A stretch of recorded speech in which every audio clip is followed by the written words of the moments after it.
To the war in Ukraine, which has entered a dangerous new phase, with Vladimir Putin putting Russian nuclear forces on high alert. Live now to our team of reporters. First to 7 News Chief Reporter Chris Reason in Ukraine. Rezo, when they start banding around the N-word, that is a really serious threat, isn't it? That's horrific. Kochie, it doesn't get any more serious than this. This is an explicit nuclear threat, and one that has left the international community quite simply stunned and also condemning of the Russian president's move today. It came out of the blue, with Vladimir Putin basically saying because the NATO threats and also because of the sanctions starting to bite, he wanted to put his nuclear deterrent force at a combat-ready status. This is unprecedented in Putin's rule. We haven't seen this before.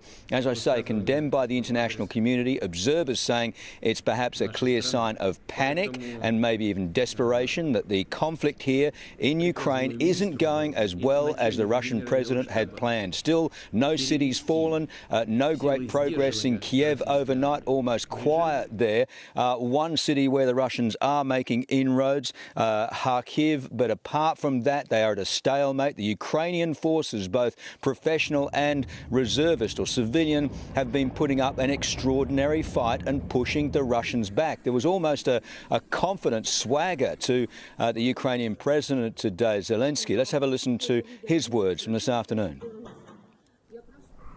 Had planned to conduct a blitzkrieg operation to force Ukraine on its knees, break us down, make us retreat and capture our capital, Kyiv. None of this has happened.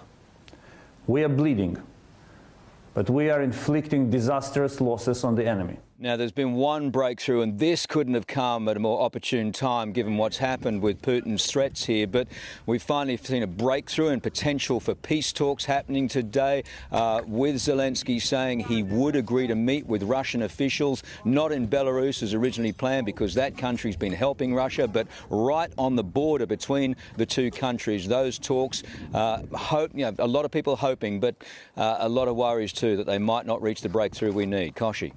Ash Mullaney in Washington, D.C. The US has slammed Russia's decision to put its nuclear forces on high alert.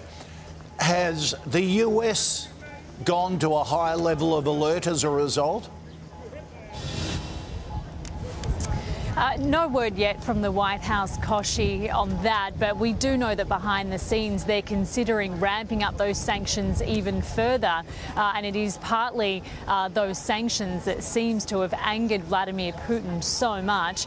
The US ambassador to the UN today was asked whether she believed that Putin was capable of using biological or chemical weapons, and she said she believes nothing is off the table with this guy. Let's take a listen now to the White House response after learning about this news from Vladimir Putin. This is really a pattern that we've seen from President Putin through the course of this conflict, which is manufacturing threats that don't exist in order to justify further aggression. And the global community and the American people should look at it through that prism.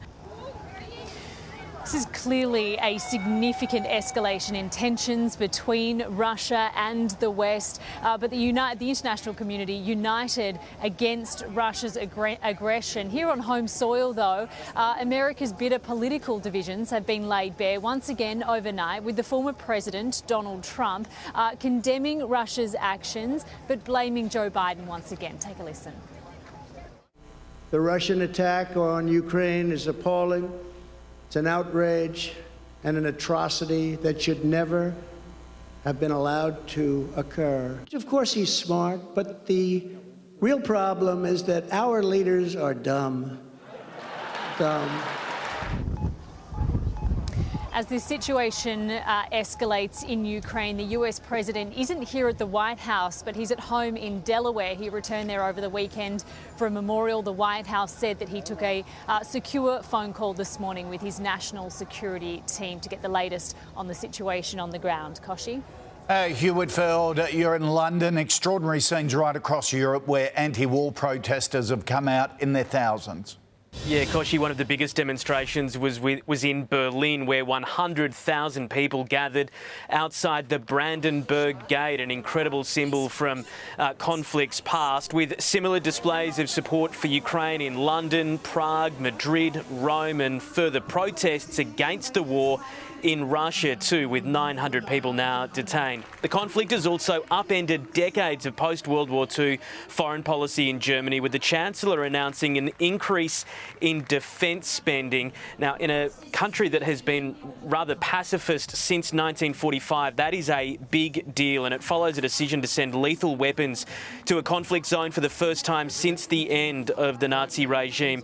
And when you add in the decision not to take gas from a new Russian pipeline, it has been a seismic few days in German politics, caused by Vladimir Putin and the Russian invasion. The EU as well is further tightening the screws with a run on ATMs in Moscow. There is the prediction that the economy may fall apart on Monday when businesses and banks try to reopen there.